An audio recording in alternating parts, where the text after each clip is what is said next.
I know. The list says queer African authors, and yet I have more queer Nigerian authors represented than authors from other African countries.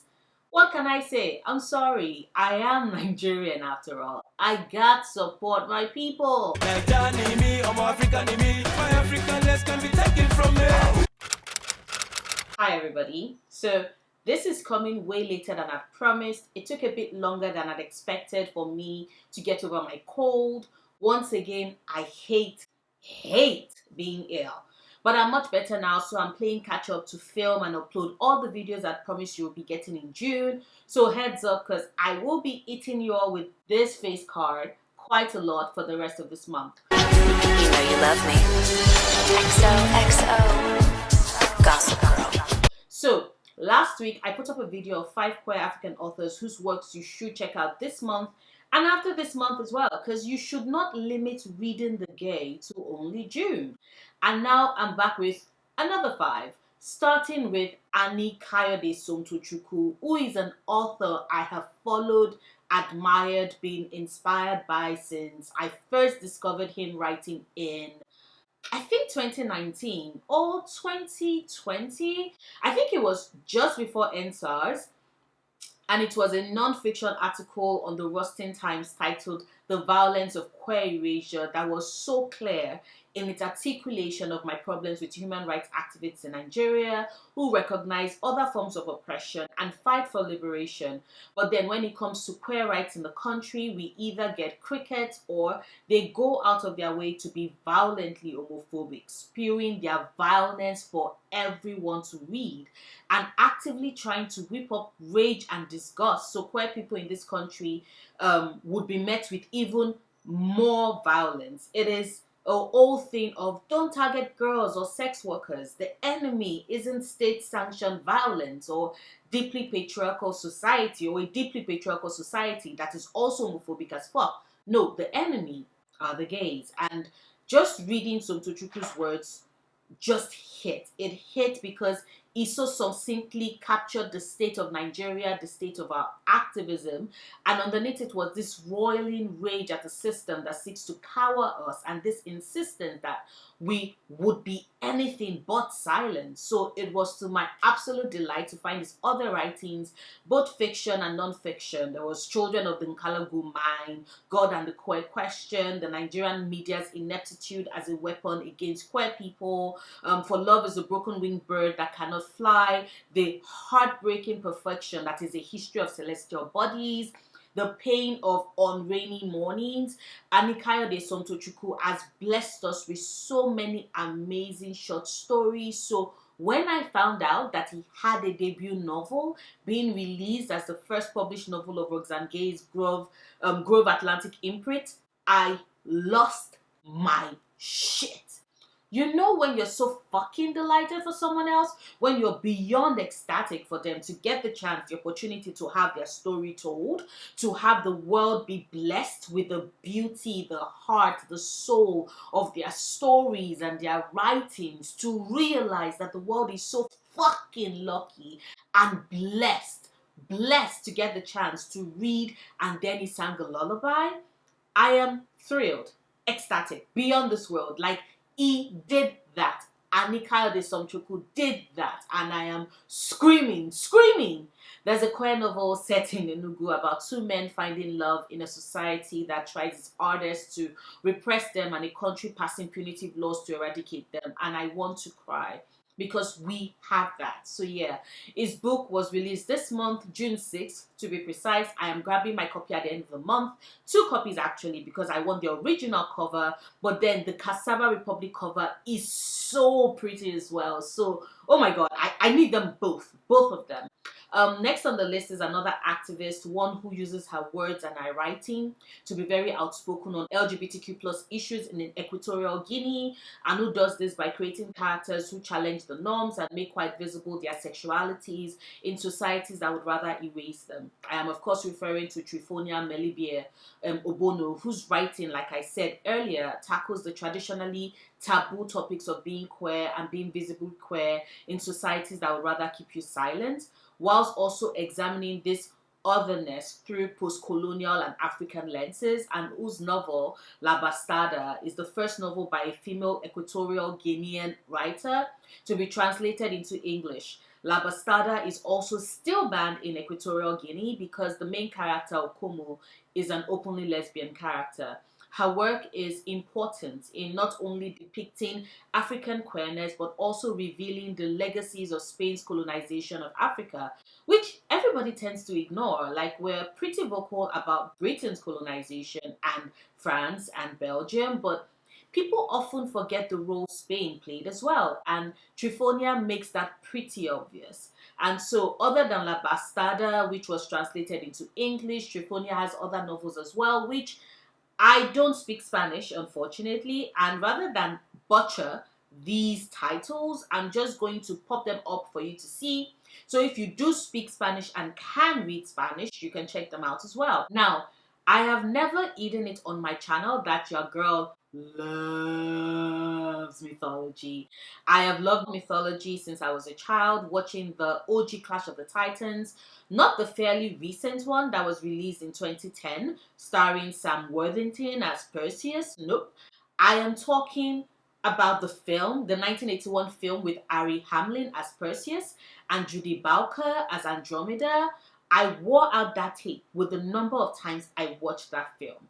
But yeah, I've always loved mythology. I particularly love the mythologies that can be found in Nigeria. Love reading up on the Yoruba pantheon, the Edo pantheon. I mean, I am an Edo girl. Who's surprised?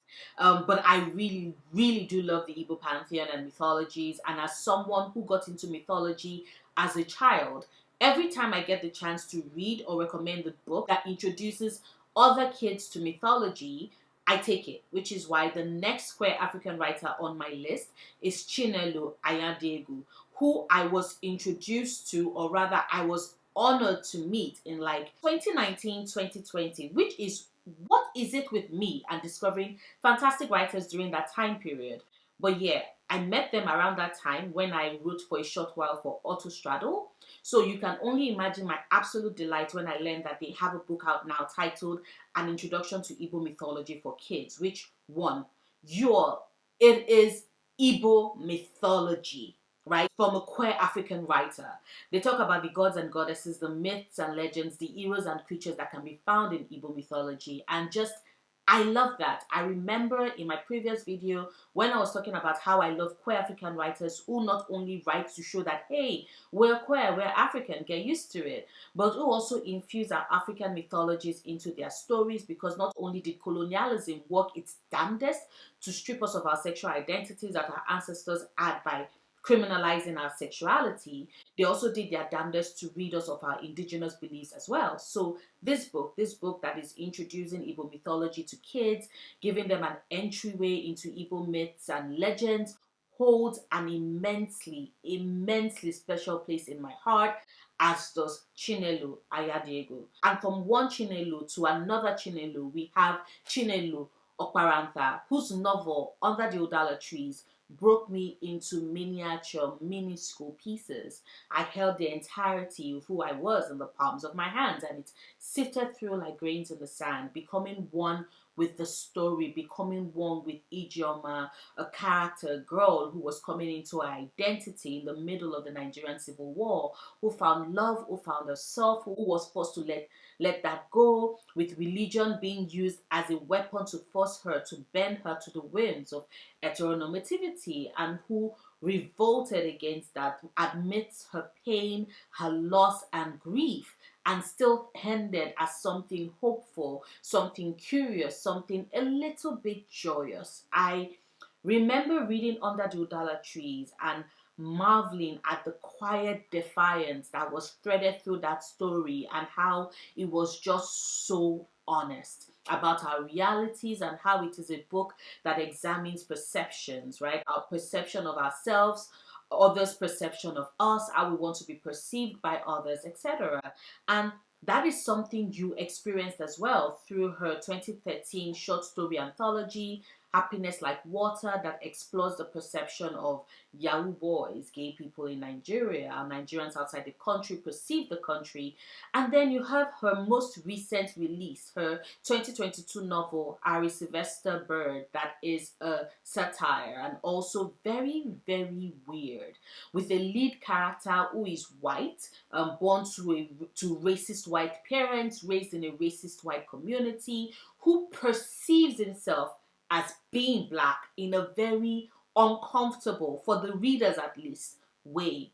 But it's also a commentary on how society likes to wear and cosplay and profit off of blackness when it suits them, and then when it would be more to their benefit, go back to being white. Like I said, Chinelo Okparanta tends to have uncomfortable conversations with her writing, and she does so with quiet defiance, which, if you haven't, look who came to say hi. Hey, baby. Which, if you haven't been paying close attention to, you might just meet, right? And finally, another writer who is defiant with his writing is Abdella Taïa, Morocco's first openly gay writer, whose writing is mostly autobiographical in nature, giving us peeks and sometimes an unbridled view into his life and what it meant to be a gay boy coming of age in Morocco, from Montmaroc to Le Rouge du Tabouche. Please forgive my French. It has been forever, and I know my accent is atrocious. Then there's L'Ami du Salut, Un Melancholique Arabe, and more. He's written essays such as Homosexuality Explained to My Mother and A Boy to be Sacrificed, and has also directed films, one of which is the adaptation of his book, L'Ami du Salut, which is Salvation Army, right? Abdella Taïa's works, whether it's a novel, an essay, or a film, has always been about showing the world a reimagining of what it means to be Muslim, queer, and African, and is a big proponent of the intersectionality that can be explored between religion and queerness. And honestly, I think he and the South African writer Siya Kumalo, the author of You Have to Be Gay to Know God, who I discussed in my previous video, which if you haven't seen yet, you should check it out as well. Those two, we get along splendidly. And if you would like to learn more about Abdella Taïa, then I recommend you check out and watch the YouTube video, African, Muslim and Gay. I will drop a link in the description bar, same way I will drop all the links to the free articles and stories I've mentioned in this video in the description bar as well. But yeah, that is the end of this video on 5 more queer authors you should check out this Pride Month. I will share another video with another 5 author recommendations next week, and we'll drop the final 5 the week after that. As always, if you enjoyed this video, don't forget to give it a like. If you stayed this far, please drop a butterfly. Yes, a butterfly, yes. Please drop a butterfly in the comments so I know you made it to the very end. If you're not yet subscribed, please hit that subscribe button and turn on notifications so you don't miss out on any of my new videos, and I will see you soon. Hopefully with that fuck settler colonialism video recommendations that I never got around to filming because of my cold. But yeah, see you in a bit. Bye.